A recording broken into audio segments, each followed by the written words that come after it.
The landscape of Punjab has continuously been reshaped in varied ways from medieval to contemporary times. Medieval Punjab's physical, political, as well as social contours have remained in a constant state of flux and dialogue. Across the frontiers of the large province evolved identities that were sub-regional and local. There could thus be several imaginations of cultural zones within which the space that was identified as Punjab.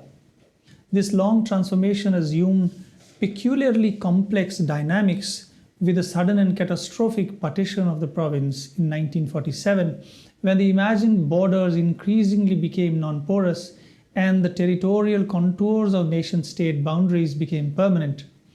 An important repercussion of this mammoth transformation was the terrible loss of lives and forced migration, leading to demographic reconfiguration and social reimagination of space across the region.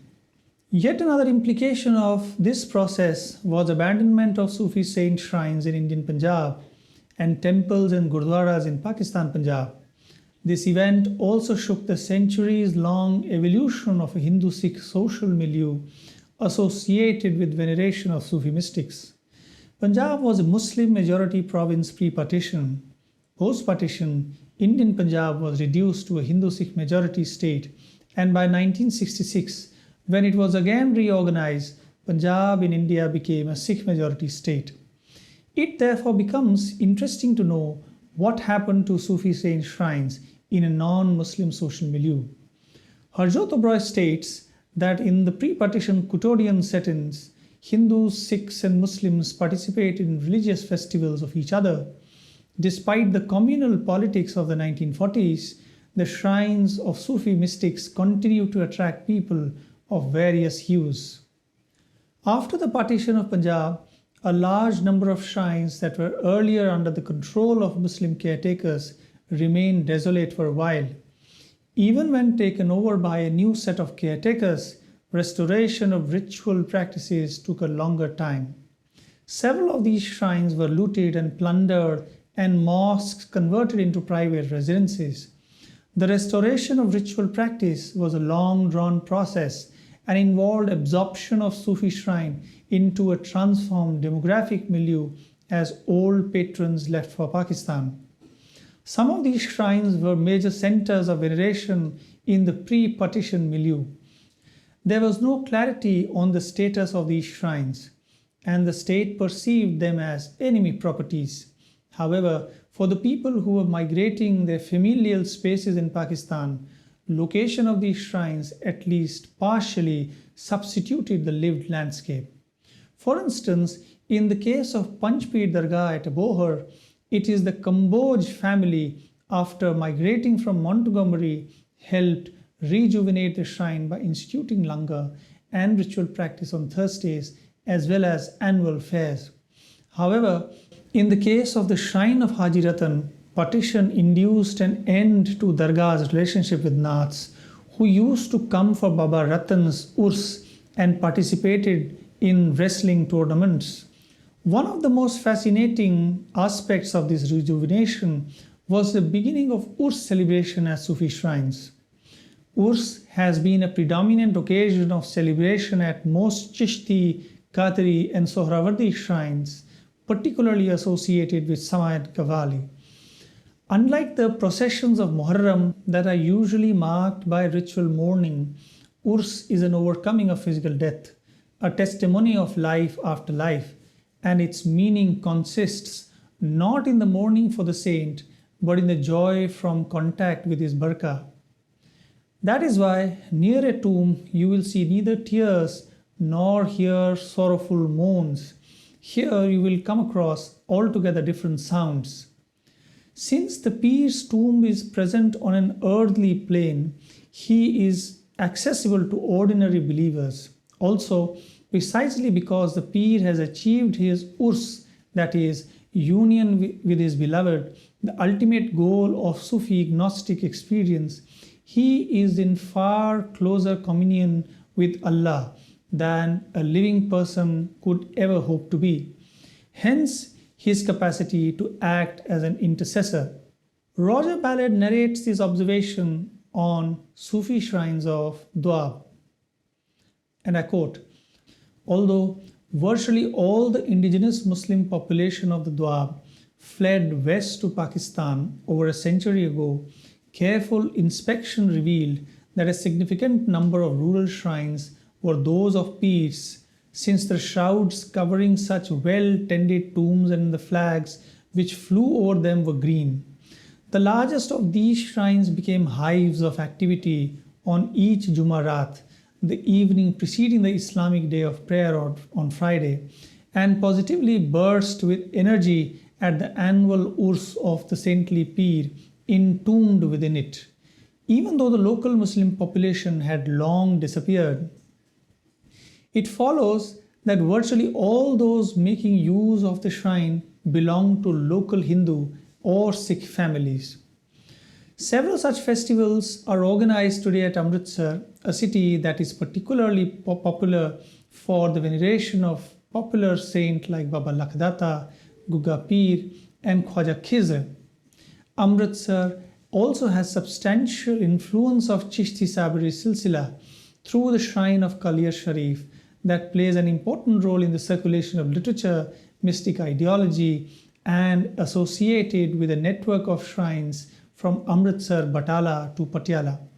It is important to note that public rituals around sage shrines have become very prominent half a century after partition of India and almost a decade after a terrible period of violent militancy movement in Punjab.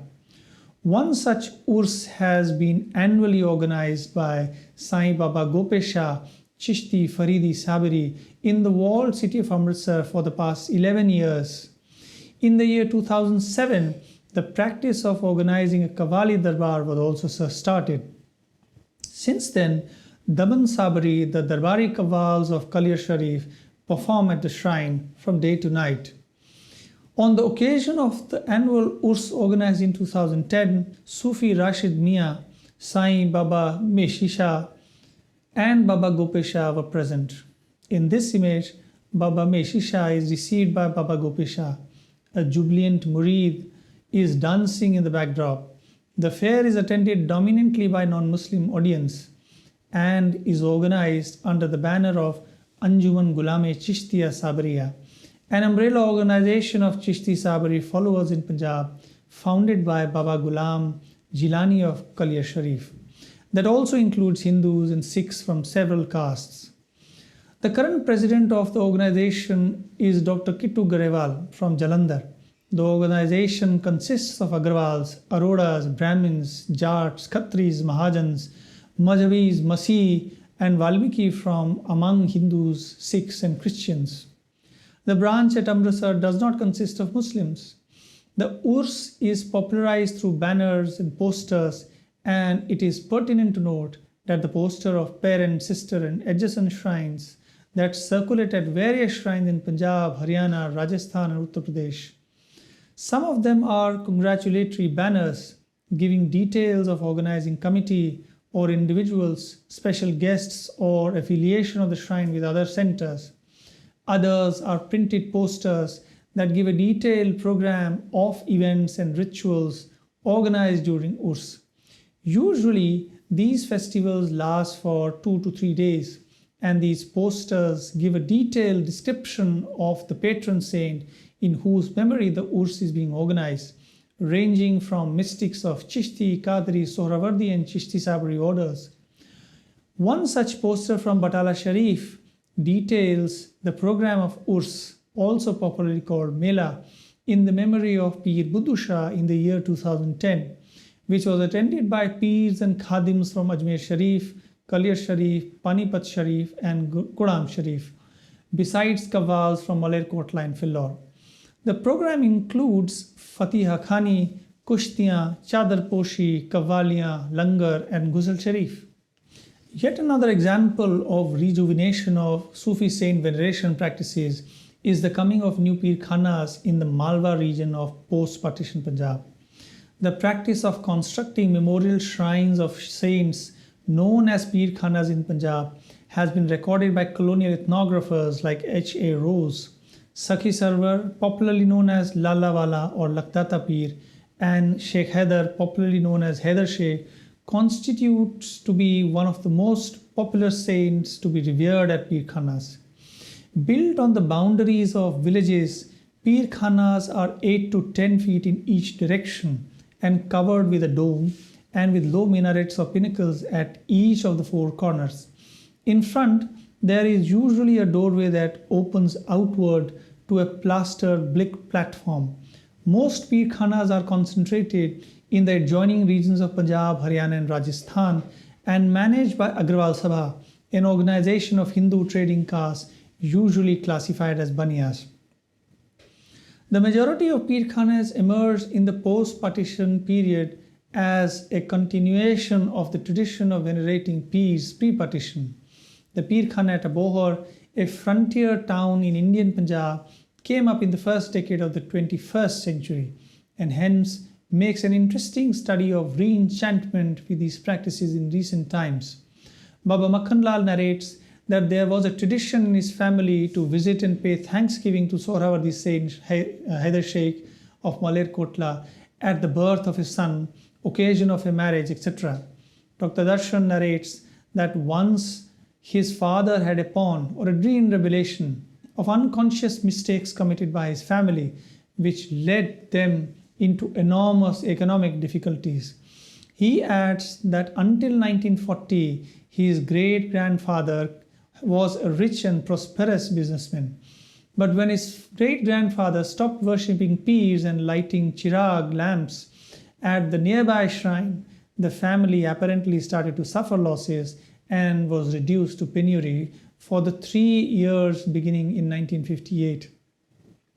Later, his father Tirth Chand restarted the practice of venerating pirs.